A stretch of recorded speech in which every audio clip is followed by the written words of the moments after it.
Hi everyone, my name is Vuk, as probably most of you know. So today I'm going to talk about Ramo in general, like the opportunities that this unlocks with AI. What Ramo is, it's a network that we're launching. Web3 Mine is kind of still the name of the team, but like Ramo is the name that we're using for the network. Now, before I get into Ramo, I just want to give a super high level input on what we're doing. So what Ramo does, it's basically coordinates capital and hardware. So on one side, you can see that capital is flowing in, while on the other side, you have a bunch of hardware coming in from a bunch of providers. What we do is we combine the two and we generate some utility. This utility usually is in the form of a job done on Filecoin, for example, a storage job. You could provide some storage, you could generate some snark, you could do some encoding for live pair, or you could execute a WASM functional influence. But ultimately, all the jobs are going to be defined by these networks, and all the incentives on these networks are going to be defined by the networks themselves. What we do is we basically just merge the two, and we participate in all the networks.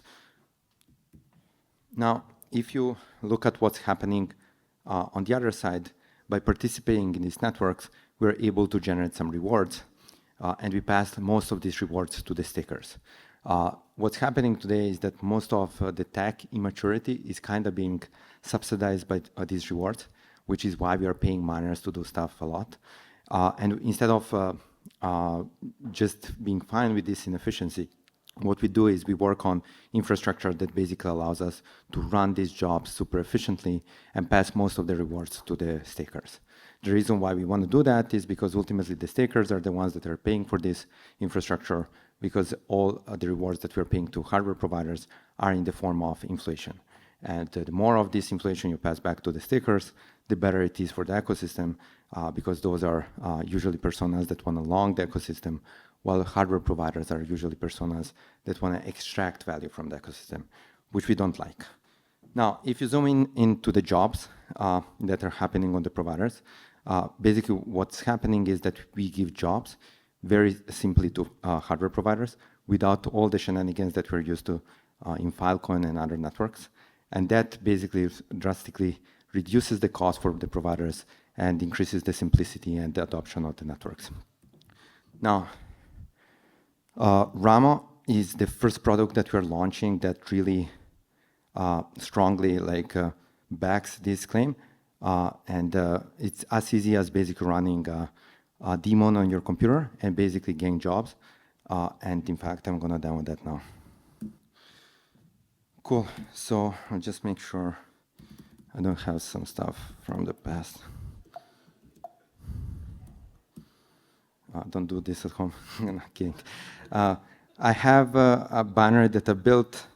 The reason why I'm not doing this now is the fact that Apple requires you to sign the stuff with developer keys and stuff.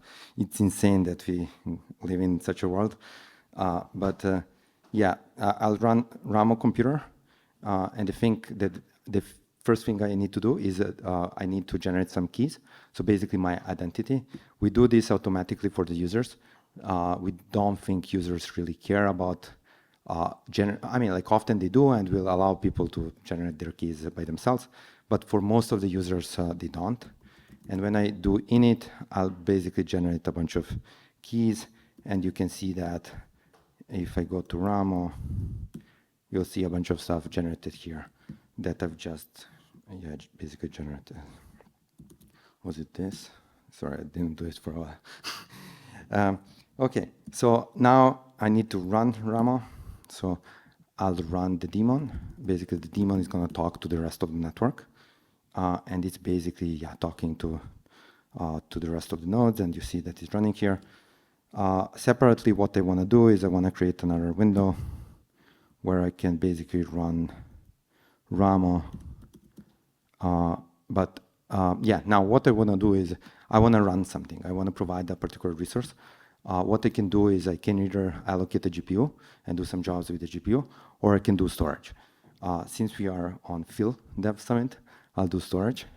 In order to do storage, I need to allocate something. Now, before I do this, I want to make sure. So I want to make sure that it's nicely displayed. Was it trust log? Was it this? Let's go up some. And I'll commit 32 gigs. The reason why I'm committing 32 gigs is because I want one sector on this machine. And on this Wi-Fi, even one sector is a lot. So let's see how it goes. So I've committed 32 gigs on my drive. And basically what happens is how Filecoin should have worked from the start, which is basically you download sectors in, and in half an hour, I'll have a sector running on this machine. Now, please note that the only thing that is running on this machine is the storage. I'm not doing window post. I'm not doing any kind of cryptography because I'm running this on a Mac. And ultimately, I'll just get a bunch of sectors, and these sectors are going to be proofed every 24 hours. The way they get proofed is because we would send like a 4K from this file, from this sector to a compute market where there is going to be a compute job, which is basically a window post compute job. Of course, we'll have a bunch of redundancy because we don't want to depend on one compute provider, whether we are missing a window or not. Now, of course, since anyone could have done this because I've generated just a pair of keys, we do have some kind of reputation. So there is some redundancy still, while I'm not high enough in the context of the reputation. So as my reputation is getting higher, the redundancy on the other side is going to get lower. What this means is that we have a big pool of sectors, and we are allowing people to pull these sectors and start proving them. And as they keep proving them, they get a reputation score, and at some point we'll just reduce the redundancy on the other side to the point where we'll completely rely on that provider. Now, even in that case, if the provider goes offline, we'll just reseal the sector from zero. Sure, there is some cost, but we are kind of balancing out the reputation and the cost that it takes us to regenerate the sector. Cool. Now, going back to the slides, where were the slides? Oh yeah, here. Now, the best part is that the same method is being used in the enterprise context. So basically, you would run the same exact daemon, the same exact software in a big rack that probably has like 8 GPUs attached, and you'll just be streaming in a bunch of sectors. Of course, in the context of the data center, the sectors would not be coming in from the internet, peer-to-peer, but rather they would be coming in from a big cache of sectors that probably you have sealed right there.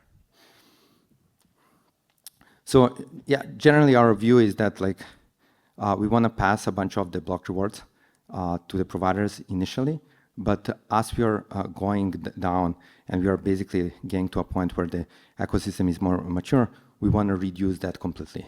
Our objective is to get to zero. We want to pass most of the rewards to the providers, maybe lock something for the protocol, but hardware providers should be relying on the utility that hardware providers are generating for the ecosystem.